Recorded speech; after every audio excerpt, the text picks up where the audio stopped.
Okay, so we're back with another clip of PuckPod by B Sports. This time we're going to go over the Metro Division.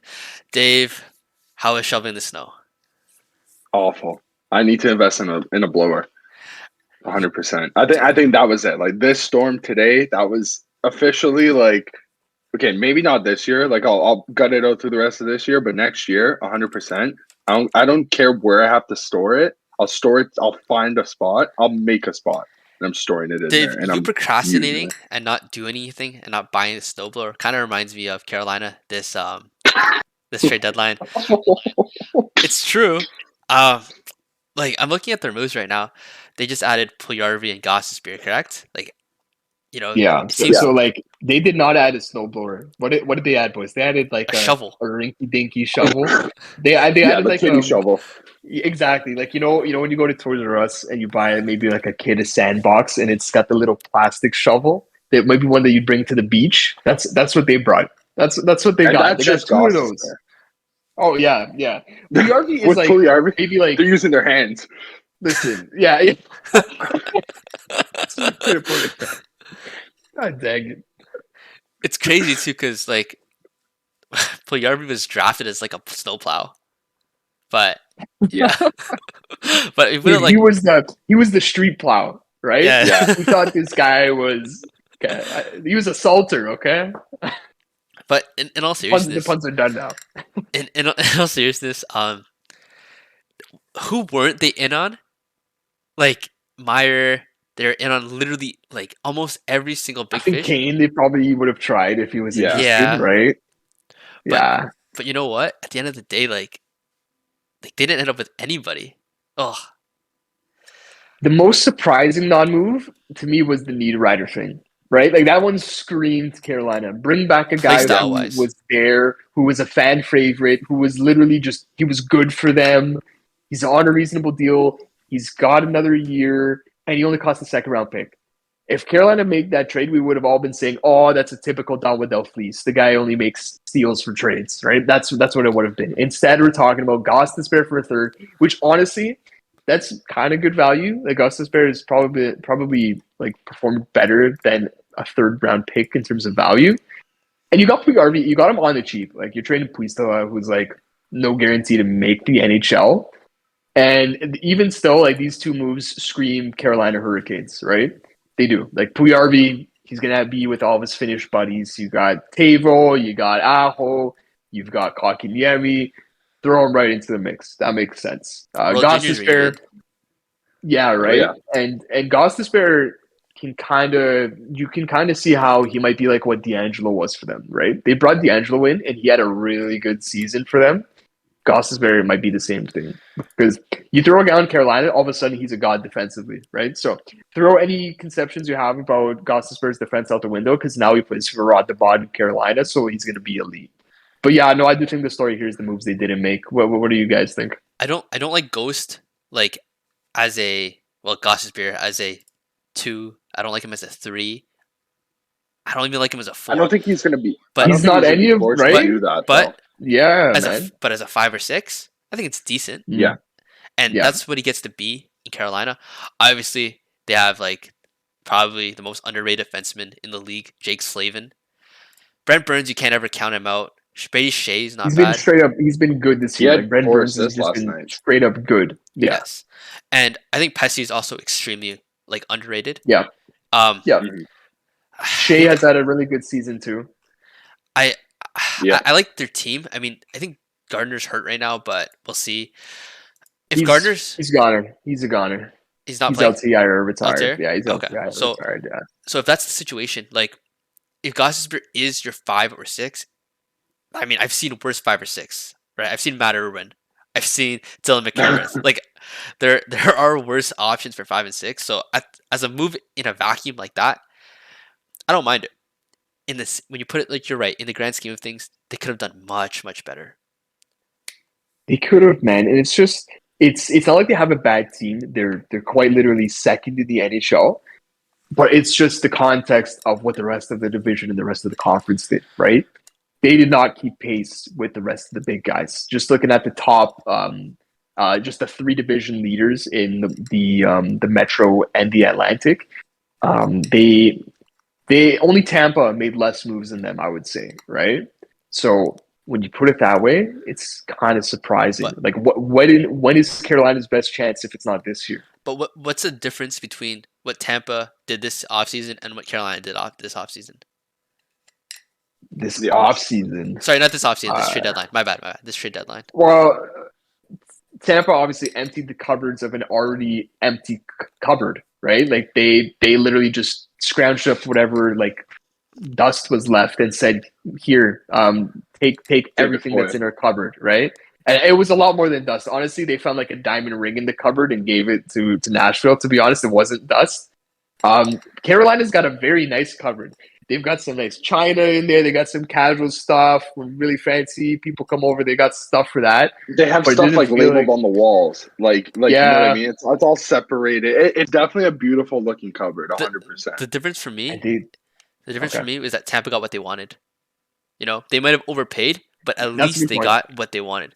Carolina, That's a like good Here's point. the here's the thing. I think I don't. Okay, so I don't know if they got what they wanted because obviously Carolina is going in for the big fish. They're going in for Timo Meyer. That was obviously we knew it was going to come down to one of Jersey, Carolina, and there was another team that was also in the Vegas. race, Vegas. Mhm. Now, I don't. I think Carolina's strong is suit is probably their defense. We could argue maybe it's their forward, like their forward checking, like their forward checking basically. But I think their defense is the strongest suit. Um, so adding somebody like Goss's Bear, 100%, you add to your collection of toys, right? For a third, it's pretty good value. I think, especially this year, how Goss's Bear has definitely rejuvenated his career. If you would have spent a third last year at the trade deadline for Goss's Bear, I would have called you insane because he was playing on a dead Philadelphia Flyers team, and he wasn't like he was. I believe he was playing low in the lineup and not even putting up points. Like he was awful defensively, awful offensively.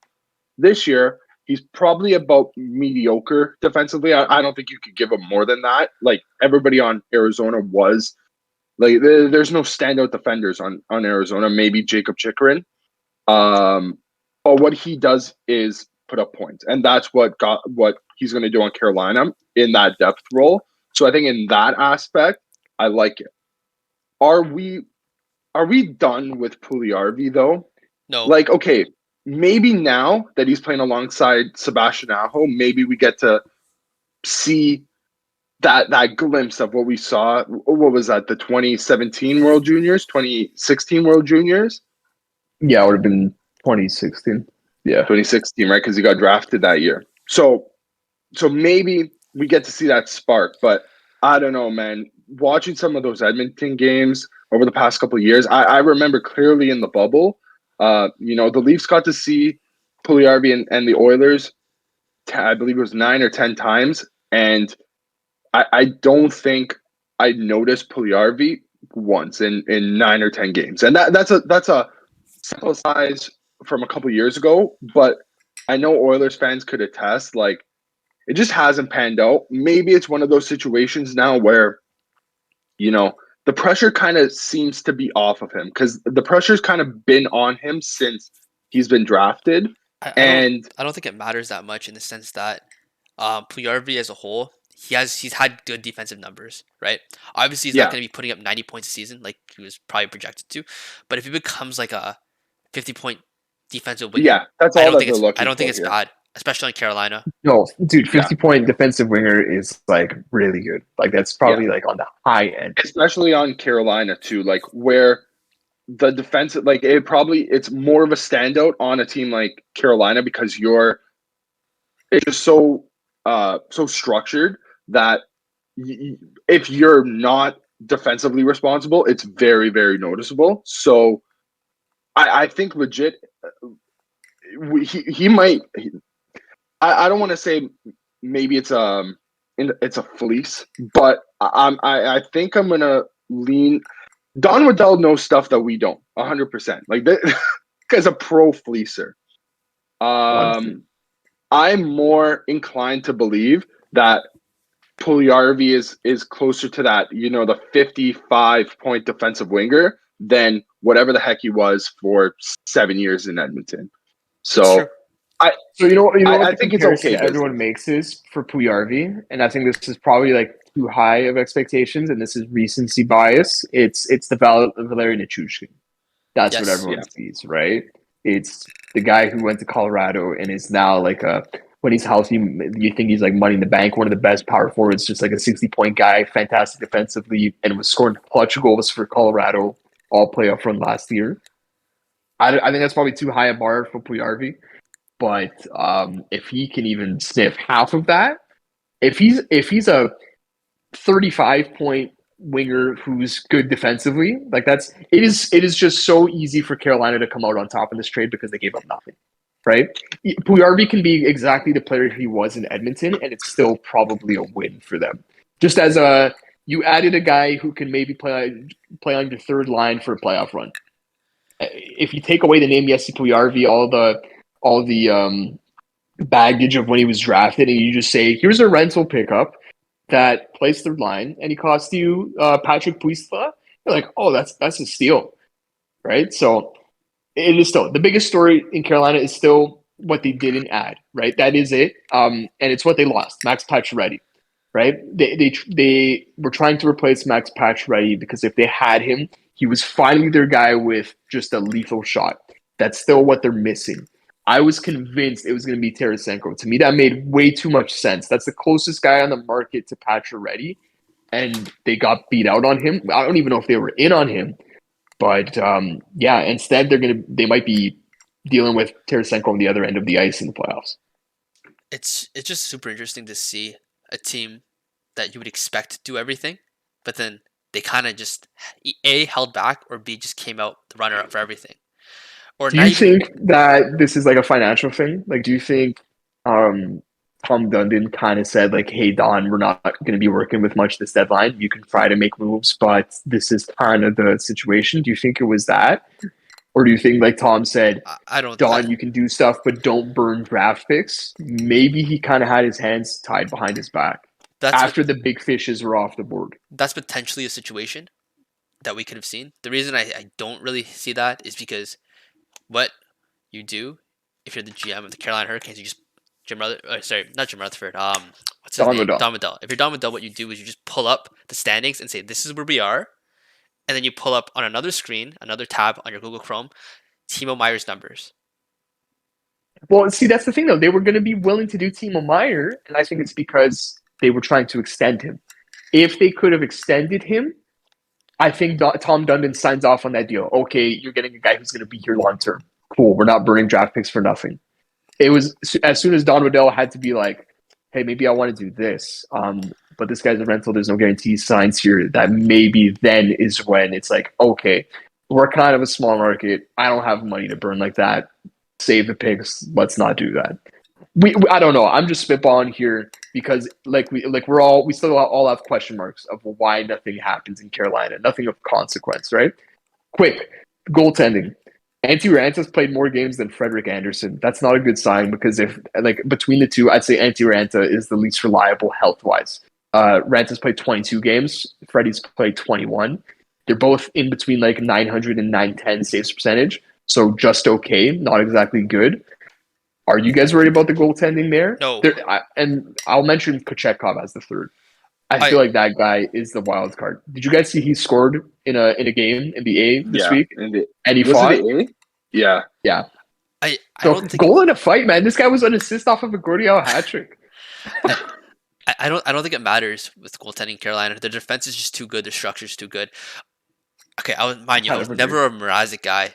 Like even when he was in Detroit, I was never a Mrazek guy. But that guy looked so good in Carolina. He actually beat us that one season, I right? was In the gonna playoffs. I was gonna say I remember, dude. He made some saves in that game 7. He But made some saves. but I'll tell you what.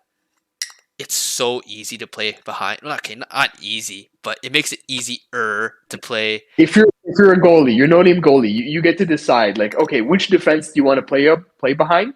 You get any choice of the litter. Like Carolina's top 3, But right? but Yeah. it's not even 100%. it's not even that like it's not even in the sense that okay, so the first defenseman Jake Slavin is the like best defender.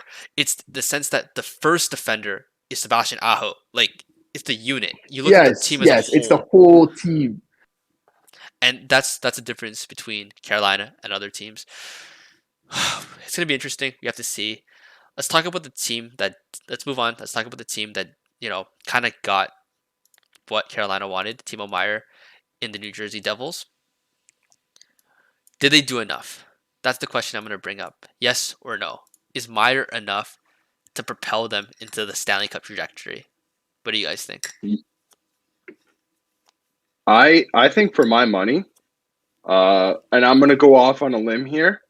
I think they have the best team in the Metro. Top, listen, before this season coming in, I wasn't the biggest Jack Hughes fan. Definitely on board. He is electric. I was watching them play the Knights last night, and the first period alone, they could have scored 7. Aiden Hill was standing on his head. The only concern I have sometimes is their defense to goaltending. Last night, Schmid was in net, so that pros and cons here. That's their backup, or maybe he was their third. I think he was their third stringer. Was Blackwood not the backup to start the year? Yeah, I think he's injured right now. Yeah. Okay, so that's their third stringer that was in net. I think they ended up losing, but the team in front, it just seems almost like flawless to me, honestly. Adding the likes of Timo Meier, that's who everybody wanted. That was the big fish. You won the big fish. He adds so much to that already potent offense, especially in that top 6, that I think he legitimately takes them over the edge, and they make a run to the conference finals. So this is the one thing, right? Their first round matchup most likely is going to be the Rangers. That's a tough round one.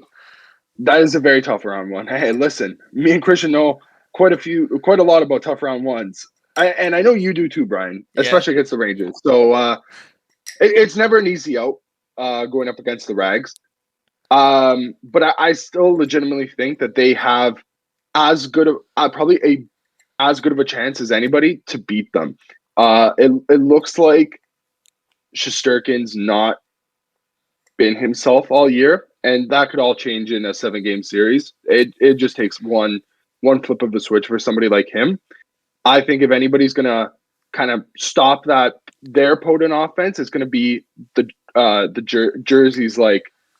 They're just so fast. They're so electric.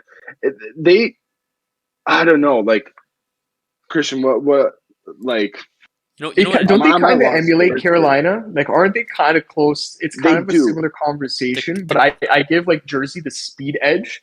They lack a little bit of Carolina's physical nature, but New Jersey's got that youthful speed, right? That's what New Jersey has. They also lack a bit of defensive awareness. Because I'll go back to the game yesterday. They'll have 3 2-on-1s, 3 3-on-1s. They'll convert, but then they'll also give up 2 3-on-1s, 2. So there is probably a bit of a hole in the back end. Maybe they could have targeted somebody back there to help supplement, but you know what? I think getting Meier alone is probably as good business as anybody else. The difference between Carolina and New Jersey is that Carolina is physically better in the sense that they're bigger, they're faster, and they're stronger.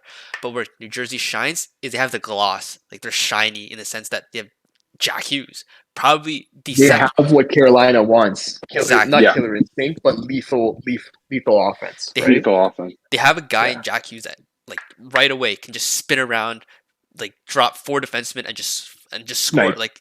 And they have, you're adding Timo Meier to that offense. You gotta remember, this guy's been playing with Eric Howla for the whole season. Look at his numbers. You've been that Jack Hughes, trashing Eric Howla all year, man. Every Jersey conversation starts with, guys, Eric Howla sucks. But here's the thing, Eric Howla if you drop him down to your third 3C line, it's not bad at all. That's very good, very tidy business. 3C right now, and they haven't even added Meier to the lineup.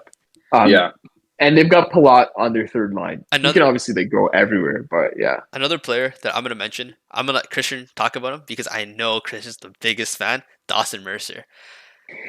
Yeah, man. I was So gonna underrated. say we didn't talk about their actual biggest deadline acquisition, and it's the awakening of Dawson Mercer, who has 10 goals Man, in 8 games. He's on an 8-game goal scoring streak. The only player younger than 21 to go on an 8-game goal scoring streak. Guys, who is it? Take a guess. I'm You gonna gotta say go through Gretzky. history. That's a great guess, Dave. It is It's Wayne not. Oh, Gretzky. is No, it? it is. Oh, No, okay. it is. It is. I was Sorry, gonna sorry. say, damn. If That's a great Gretzky guess. didn't It do is. that, I'd be more surprised. I'll be honest Right? with you. Yeah. So that's pretty good company for Mr. Dawson Wow. Mercer. He was one of the breakout players that I had, and as usual, but I have a good prediction and then I have a very bad prediction. My other breakout player was Tomasino, who just like didn't play in the NHL this year. So yeah, anything Nashville related, just I'm not good at predicting. That's Th- the th- moral of the story there's here. there's one more thing I just wanted to bring up. I know we talked about it last time we had the chance to. What ethnicity or nationality is Timo Meyer? Swiss. There's And he something. Swiss gets to Army knife. play. He gets to play with There's the a big lot of Swiss captain too. guys. Yeah, Yeah. There's a lot. The- Siegenthaler's Swiss. There's someone else I'm forgetting too. Schmidt. Schmidt is Swiss. Schmid is They Schmidt. got like they Is have like a quarter of the NHL's Swiss population on their team. there's is something Bachvis? No, no, Swedish. I think Bachmann is Swedish? he's a Swedish. Swede. He's a Yeah, Swede. Yeah. Sweet. but there's Yeah, pretty something close. there's something there, and it just like maybe this is also an organizational fan play. Like, oh, there's so many Swiss guys. Like, we'll support this team, but in the sense that there's a bit of camaraderie there. We've seen that with the European players, right? Especially And you could make that same statement back to the team we were just talking about in Carolina, like with all the Finns that they've got, right?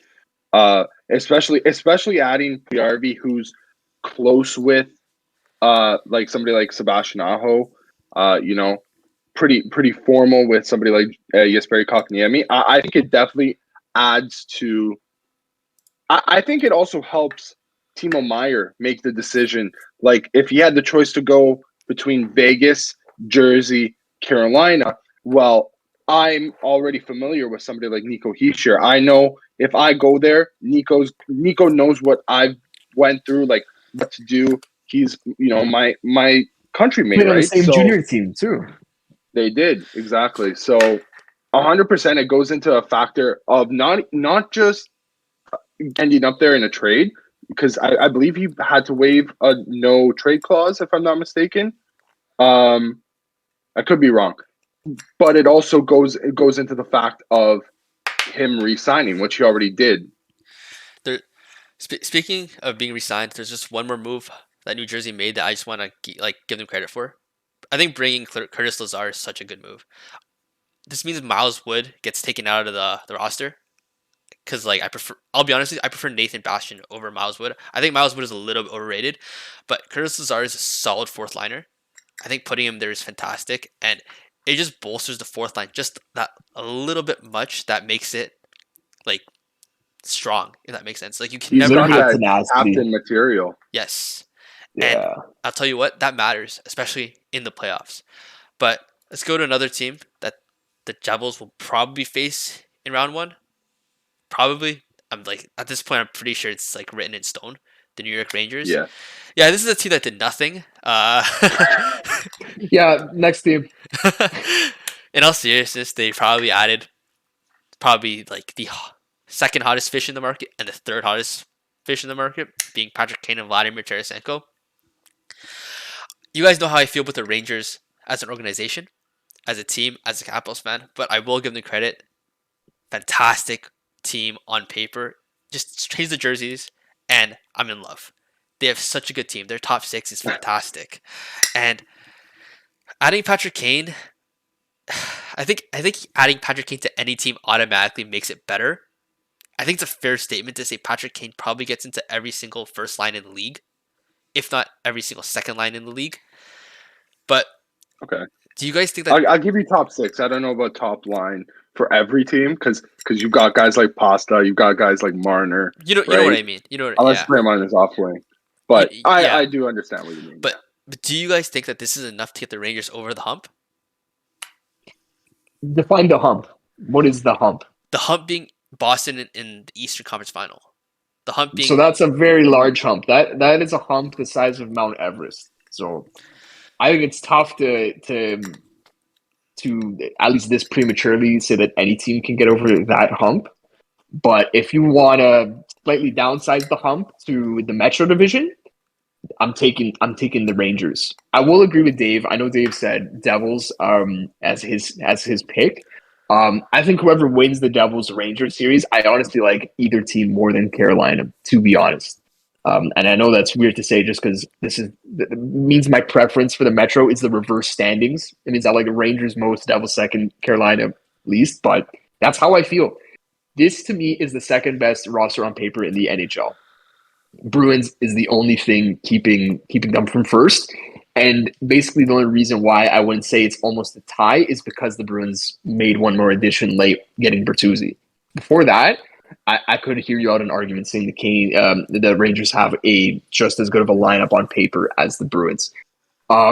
You added two of the most offensively gifted players that were available at the deadline.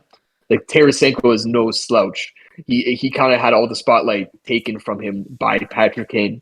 I guess they're both going to be fighting over Artemi Panarin. They're both good buddies with that guy, so they got that going on there. I mean, or they could all play on the same line. The bridesmaid's not too bad either.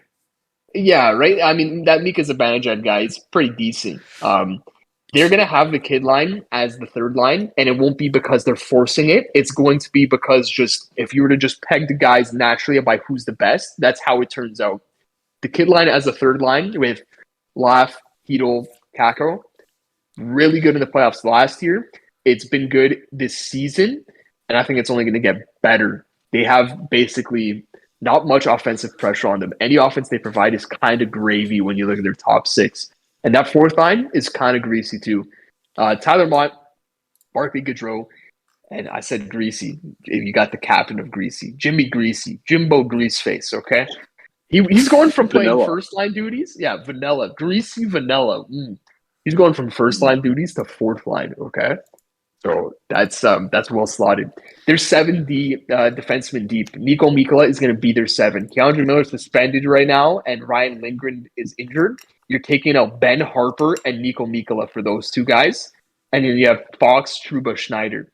That is a stellar 1 through 6. Braden Schneider is your number 6, and this is the guy who's on the come up. He might only get better. He's not getting worse anytime soon.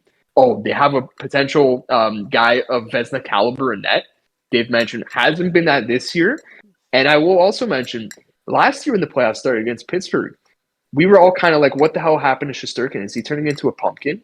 He wasn't good to start the series against the Penguins. And as the series went on, he became the Shesterkin we saw. That might be a possibility again this year.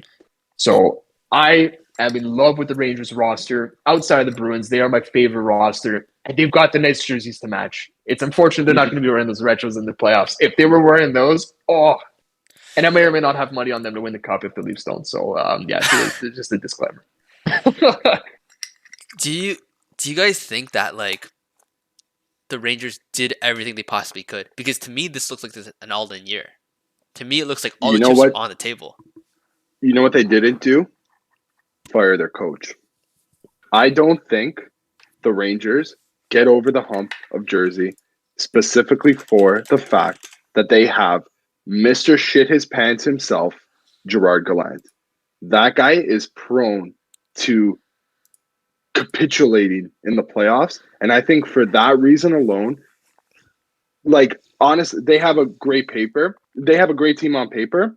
But you can't tell me over the past couple of years with the type of talent that they have that they haven't underperformed. Okay, granted, in the playoffs last year, they made it all the way to the Cup final. That was a great run. But I think solely for the fact that Gerard Gallant is still coaching this team, they won't in a loaded Metro. I don't think they were like the Metro wasn't this loaded last year, so they might have had slightly more of a free ride to that conference finals berth. I think this year is when Gerard Gallant gets exposed yet again, and a team like Jersey, and if it's not Jersey, it's going to be Boston. That's going to smack them and make them come back down to earth. And I love, dude. I grew up watching Patrick Kane. I respect the hell out of Vladimir Tarasenko. Watching that 2019 run with St. Louis, man.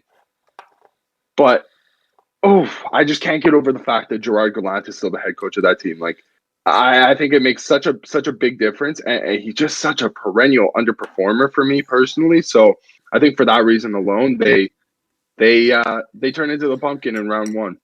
For Dave, I me, totally hear you out. Like they play the worst system out of the three, 100%, and the numbers bear that out.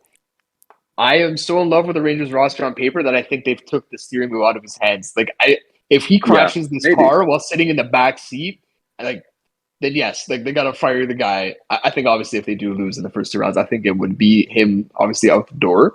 But like I don't know how he goes wrong with this roster. I literally think that me or you could be coaching the Rangers and like we could get them to the Eastern Conference Finals. We definitely That's would how do a much I better like the job. roster. 100%. We do a Exactly, better right? job. that's So Barge Gallant, like you're saying, absolutely capitulates and I don't know, decides like healthy scratch.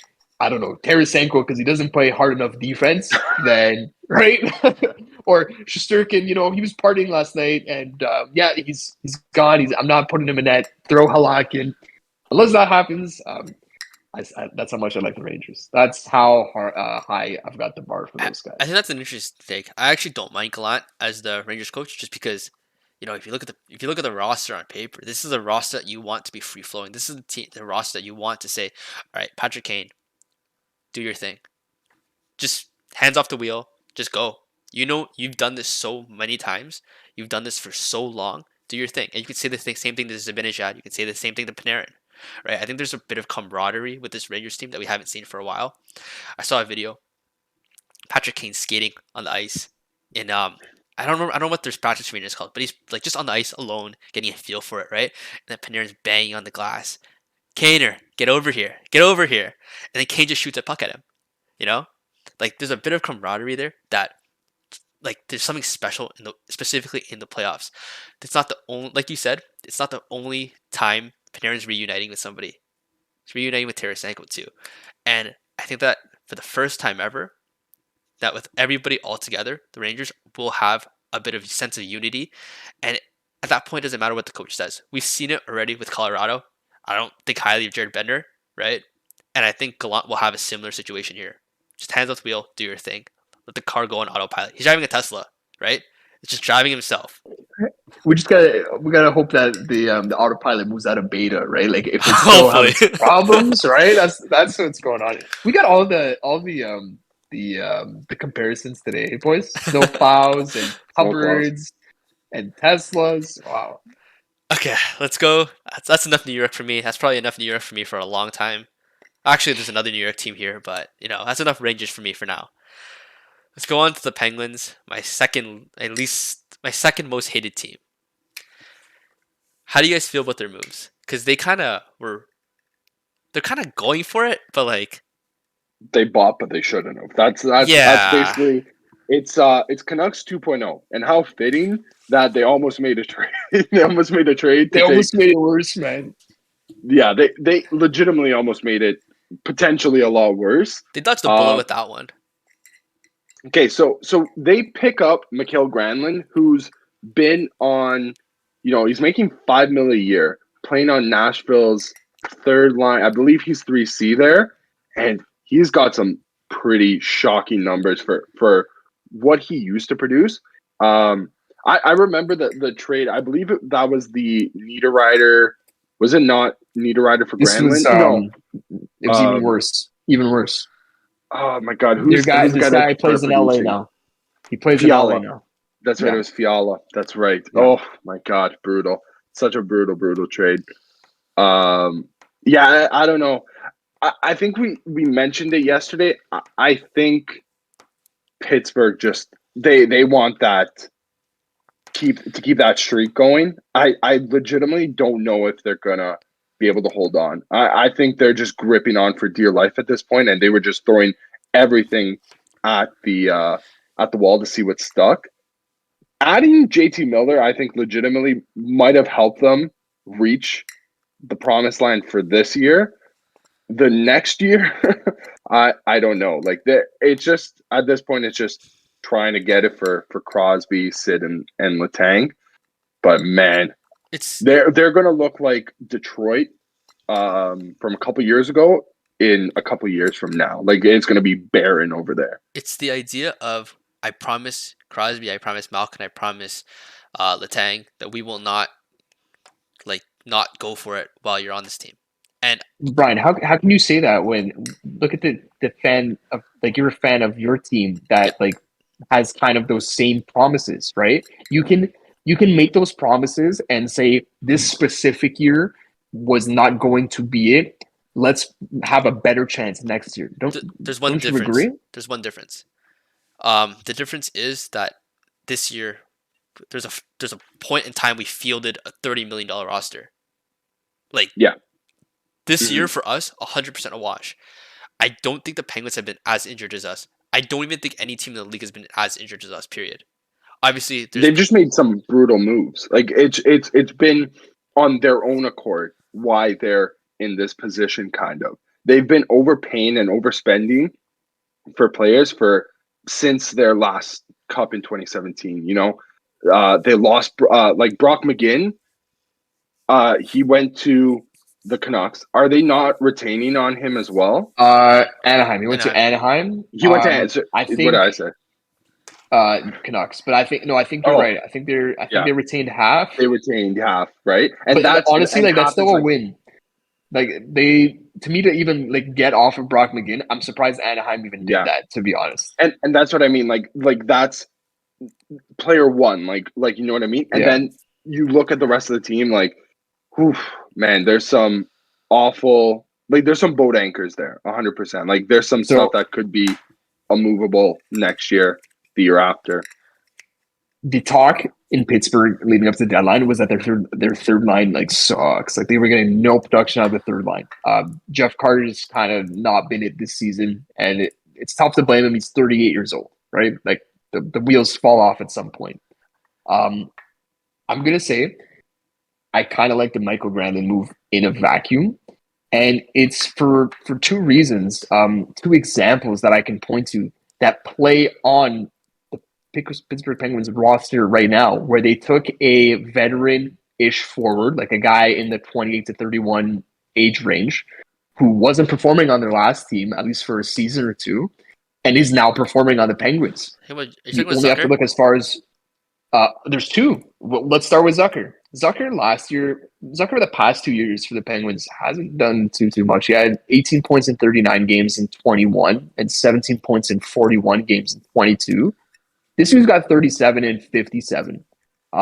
He's having a resurgent year, and he had this type of production in Minnesota. So you're getting value out of him now. And he's a UFA this year. Like that's a guy who they could have potentially shipped off. Another player here who got shipped out from their team, had a couple years left on their deal, I'm pretty sure. Actually, no, they were UFA and they got extended by Pittsburgh here. Rickard Rakell. Rickard Rakell in his final 2 seasons in Anaheim, back-to-back 28-point seasons in 52 and 51 games. Not the best.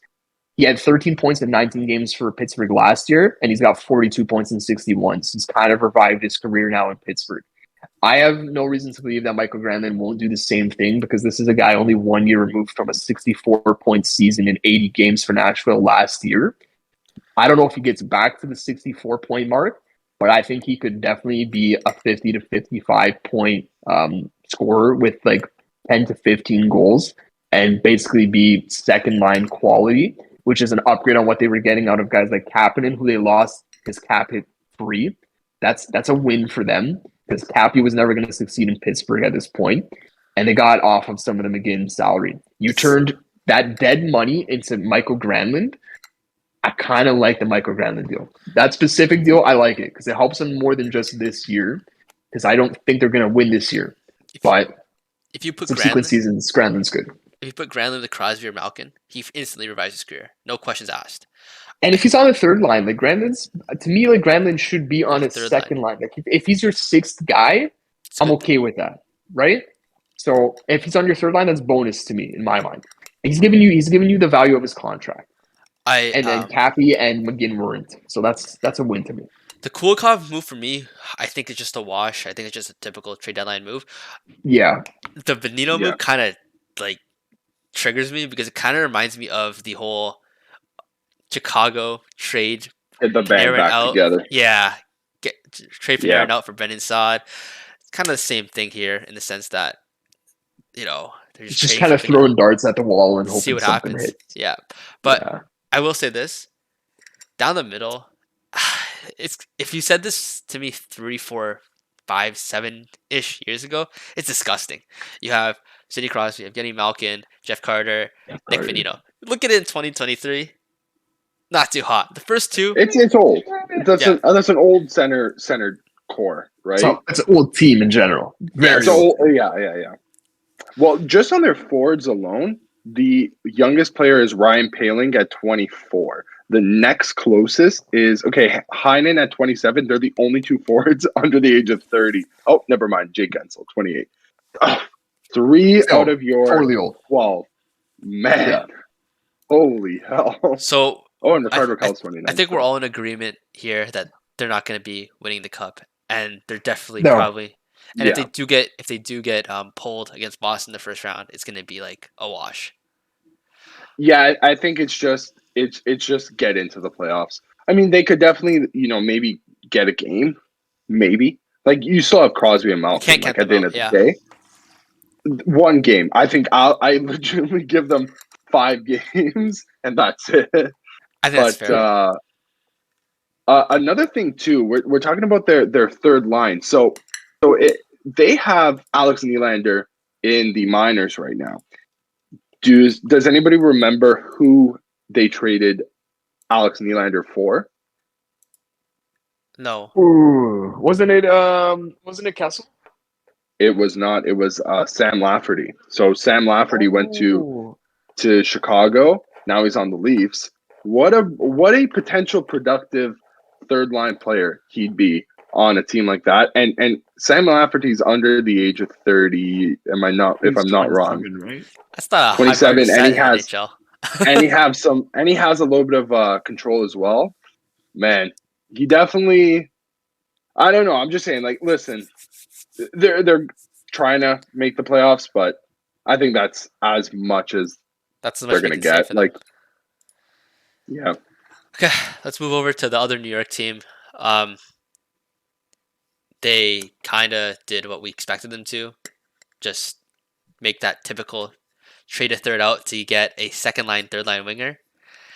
That's what they did Second for line. Oh my. Hey, I don't know if you want him on the second line. he was your second line winger for a bit.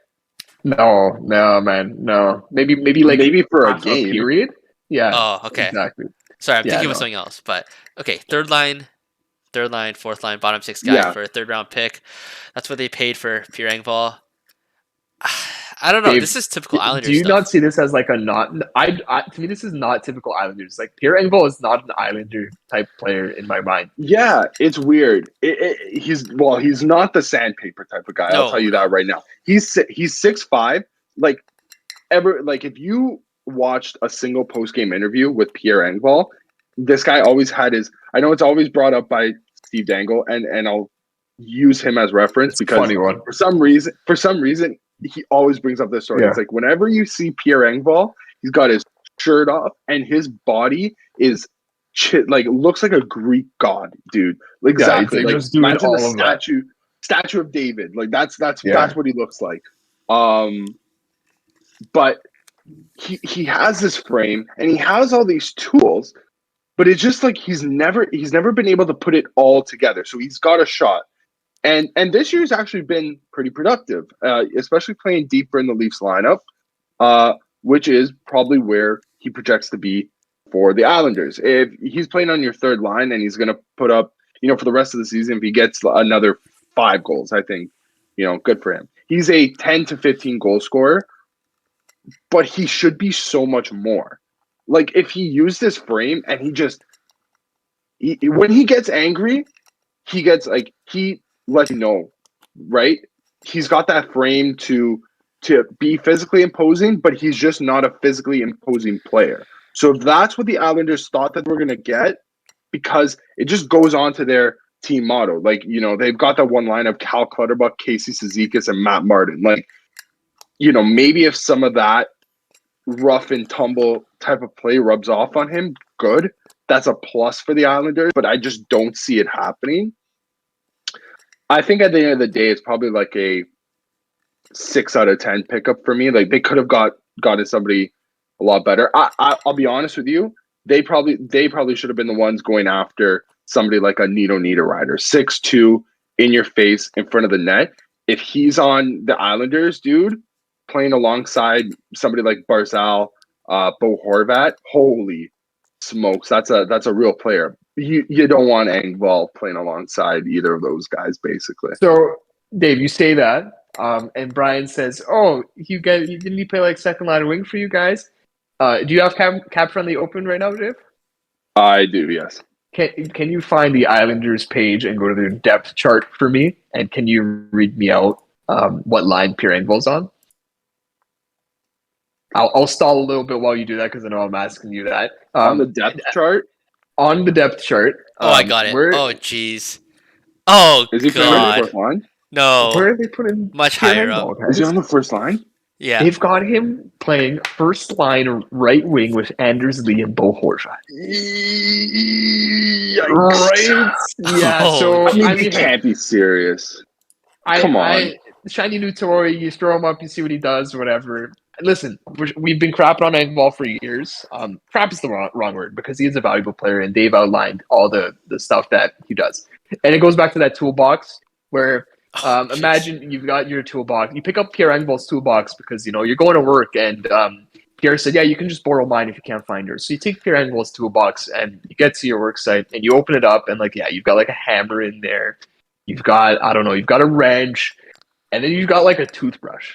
And there might be like a cotton swab or something. Like, it's just some of the tools don't match the toolbox with Pierre. 6'5", but plays 5'6". It's unfortunately reality with Pierre Engvall. And he's a guy who you can't really, it's very tough to get this guy riled up. If you listen to any of his interviews, like Dave said, they are very just like stonewalled, monotone, just, hey, I play hockey. I'm not really passionate about it, but like I play hockey, I'm kind of okay at it. What do you want to talk about? Like, that's kind of the vibe he gives off. If he wasn't a hockey player, yeah, dude, if that guy was not a hockey player, he'd be like a model in like Sweden. That's literally what he is. He's the Giga Chad meme. That's what this guy looks like. He's got the fade. No, he's handsome Squidward.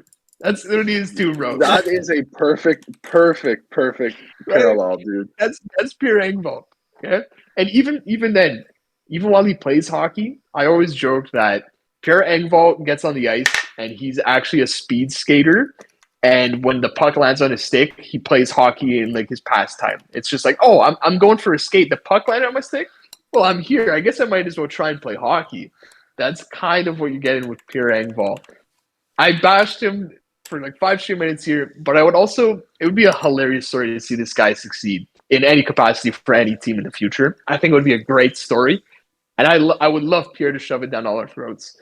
Something tells me it's not coming for him. Here's the only way for him to shove it down our throats is for him to score his elusive first ever NHL playoff goal. That is the one thing. Has that took so far, Dave? How many games in is he on that? I believe it was 17 or 18. I think it was 18. 17 right? or 18. One of the two. Yeah. One of the two. Yeah. With 0 goals. Mm-hmm. So that's going to be your first line right winger, New York. So have fun with that. I did not think that he was that bad. I also haven't seen him 82 games this season, but I guess you guys have a better thought for me for that. Honestly, in a vacuum, I thought the move was okay. 3rd round pick, you just pick a guy up. It makes sense for the Islanders. They're in a playoff spot as of this very moment. Given our situation, the Capitals were probably not going to surpass them. So they probably have that spot locked for now, unless Buffalo or Ottawa come up, which potentially could happen. I'm cheering for both those guys. I'm cheering for both of them over the Islanders and the Pens. Let's go Sabres. Let's go Sens. I want to see you guys get those spots. But honestly, I thought that obviously the Islanders, they already did their stuff with the Horvat 2 weeks before. But we already talked about that. So let's move on to the next team. My team, the Capitals. Oh God, we did a lot. Go off on them, Bry. Lay it into us. I don't actually have much to complain about. I understand all of the moves. The only gripe I have, well, two gripes I have because it happened to two different players. We didn't move Connor Sheary and we didn't move Trevor Van Riemsdyk. Brian McClellan did come out and say this. I'd rather like yes, we did receive offers. Yes, there was something, but we need to like feel the team on the Needs ice. bodies. Yes, we need to have something on the ice, and because of injuries. yes, that too. But it completely makes sense. I could live without seeing Dylan McIlrath playing another NHL game in my life. And Matt Irwin. I much prefer Trevor Van You've Riemsdyk. got Gabriel Carlson in now too. I'm looking at it right now.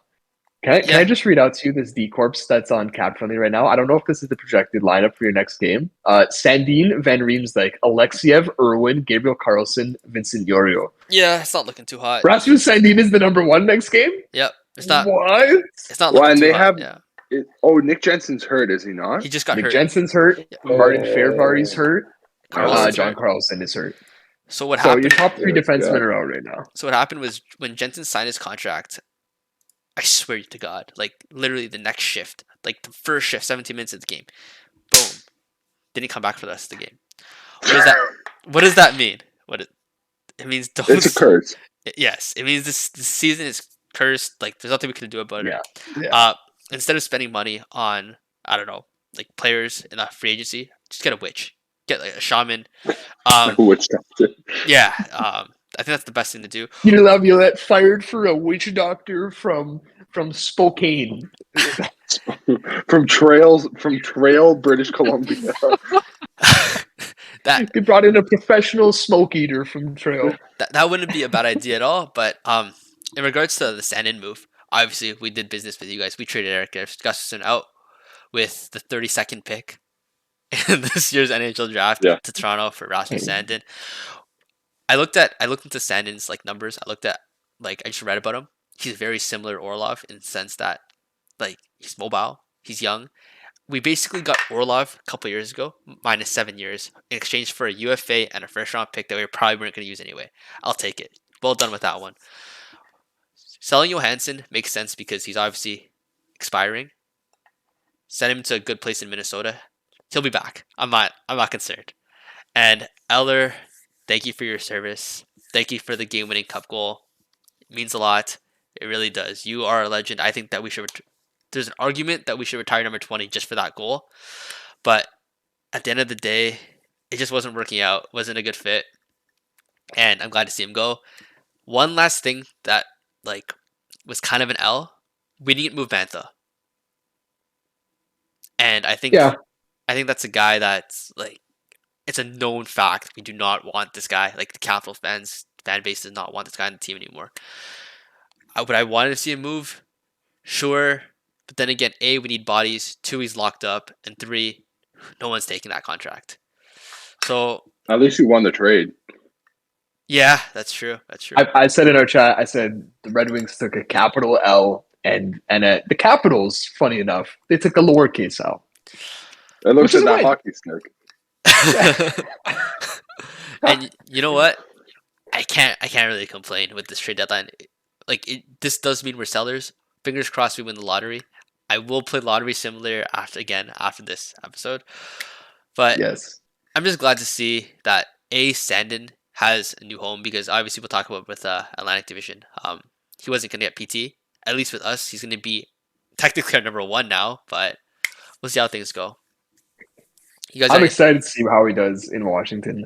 I think we should have a little bit of a Sandin combo, like in the context of how he's going to do for you guys. Like not a Leaf conversation, as a Capitals conversation. Sandin I think is a good pickup for you guys. Like you said, I put it as the Leafs got Sandin in a time machine, right? You put him in the time travel thing. Like I imagine, like in Zombies, Call of Duty Zombies, the teleporter, bro. Teleporter. You put Sandin in the teleporter, and out came Eric Gustafsson. And on the other side, for Washington, came out Rasmus Sandin, okay? Maybe you could say, like... Sorry, Dick? Does that mean Brian McClellan's the voice going, fetch me there? Oh. Yeah, potentially. Exactly. You can even say, I don't know, he's... I was gonna say I'm trying to make a Pack-a-Punch joke. I don't know which is the Pack-a-Punch version. Is it Sandine or Oh, it's Gustafson? definitely I don't Sandy. know. It's going to be Okay, Sandy. The, there you 100%. go. Yeah. the pack There you go, punch. Brian. You took Gustafson and a first, right? You threw it in the Pack-a-Punch, and you got this shiny new Erasmus Sandine. Okay. I took the Galil and 5,000 points Yeah. for the lamination. 5,000 points is the first round pick, right? Like it makes literally, bro. Oh, yeah. Literally, Just man. throw that, burn that. Yeah. Yeah. Give me back We the can Pack-a-Punch It- Galil. we can the even do more reason comparisons with the mystery box. Like that's we just unlocked something, boys. the So reason listen, you're gonna like it, man. the reason I think that it doesn't matter to the first round pick was because like it's going to be the 32nd, 31st, or 29th. Yeah. Like they're winning the President's Trophy, Boston. I couldn't care less about that pick. We still retained our first, and Brian McClellan did say, as long as Ovechkin's on the roster, as long as Backstrom, Carlson, all these guys, Oshie, we will be retooling. And I think we did exactly that. This also means that, well, we have to say bye to a bunch of fan favorites. I just wanted to say we only have 6 guys from that Cup roster left, but it's the 6 core members minus Holtby. So, I don't know. Time. And hopefully the wheels just fell off. Yes. Like it was just Nothing yeah, could have done there. unfortunate. But do you guys have anything? Clean deadline though, Brian. Clean deadline, right? Yeah. No, like exact, like no crazy steals for you guys, but no L's on the trade front. Just a clean deadline. Oh, Clean. one more thing. I'd love to see Gustafson back if he wants to re-sign with us on a longer deal. I know his family's really enjoying it here. I know he just did an interview, literally saying how much he loves it in DC, how his kids are enjoying the schools nearby and all this stuff. And it's like, business is business. Well, Hockey's hockey. I'll tell you one thing.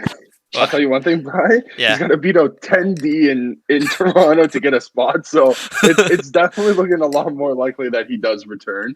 Just because, like, once you have that familiarity with a place and you start to fall in love, it just makes that choice to go back so much, like, so much easier. And 100% there's going to be room for him on that D. Like, we just listed the D now. I have one question, though.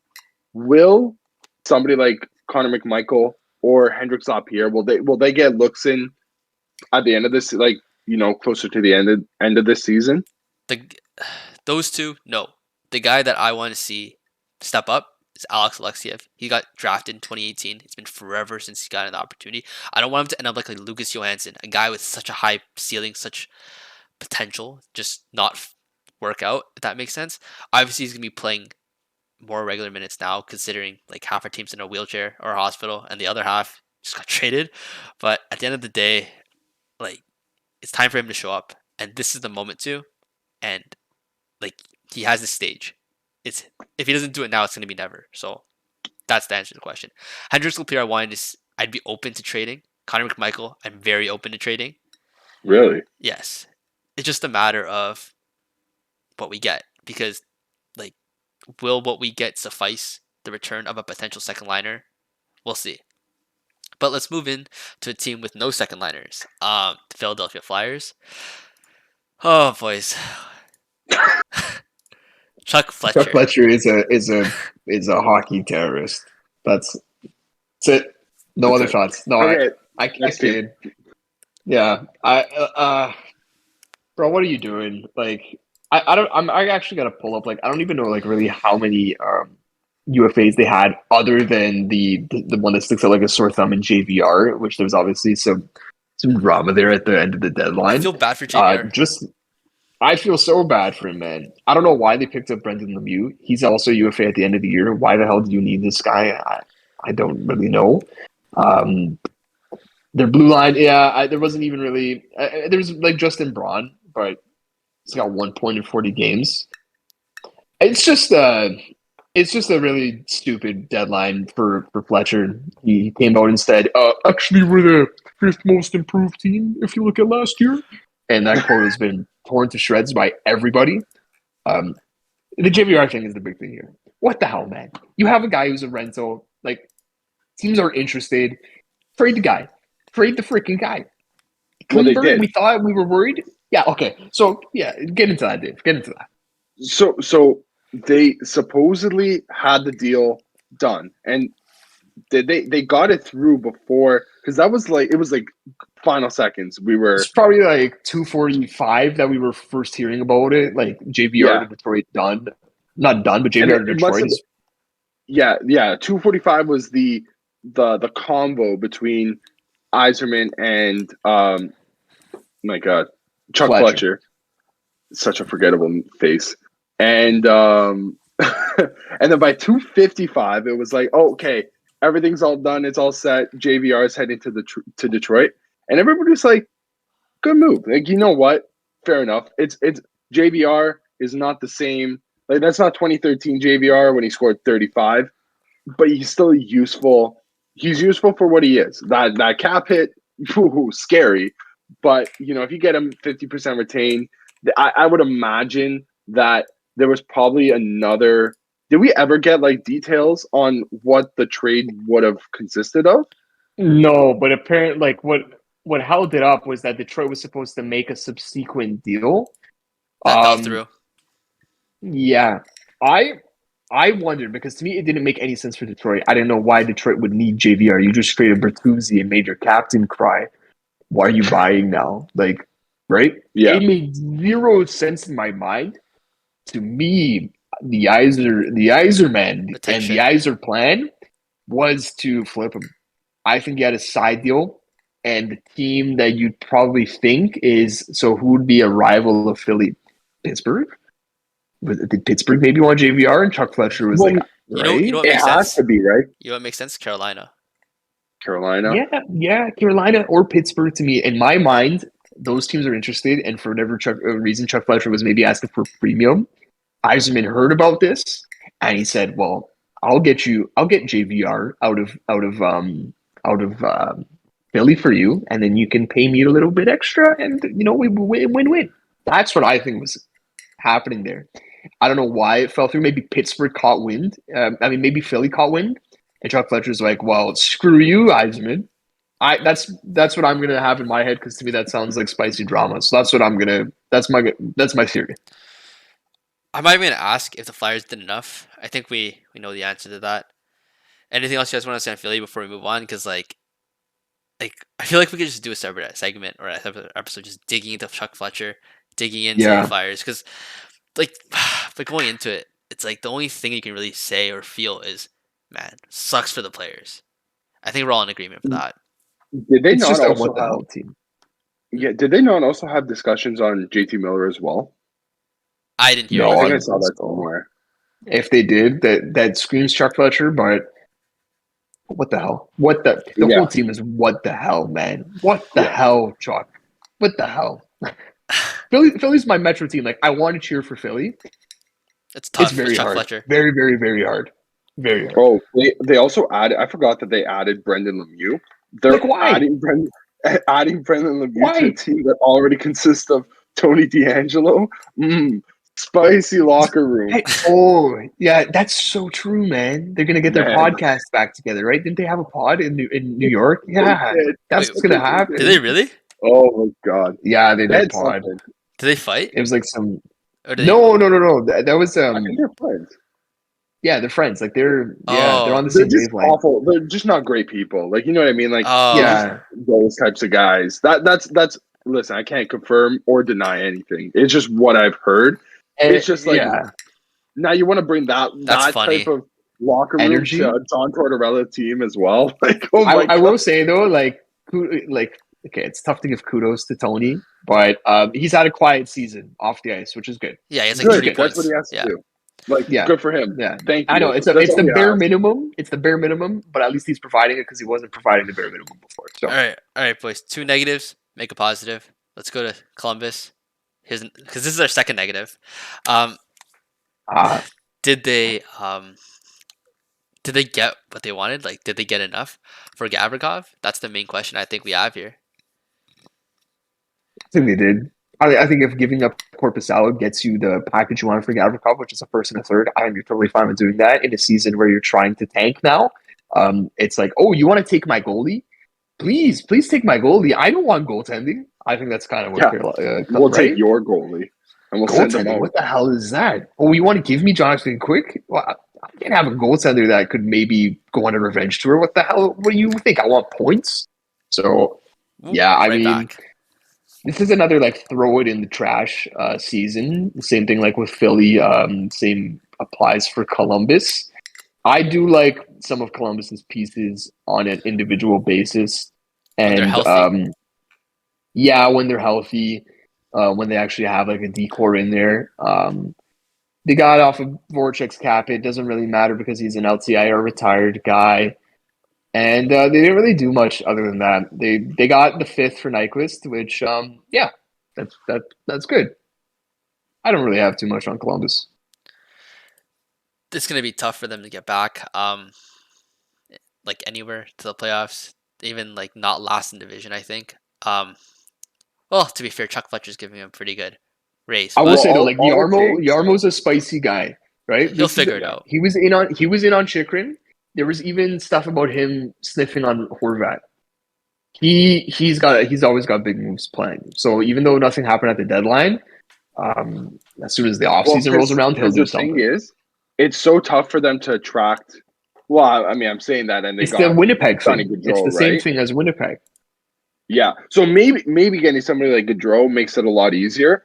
All it takes for Columbus right now is to get that lottery ball to pop up and have their number, their name, whatever on it, and you're getting the first pick.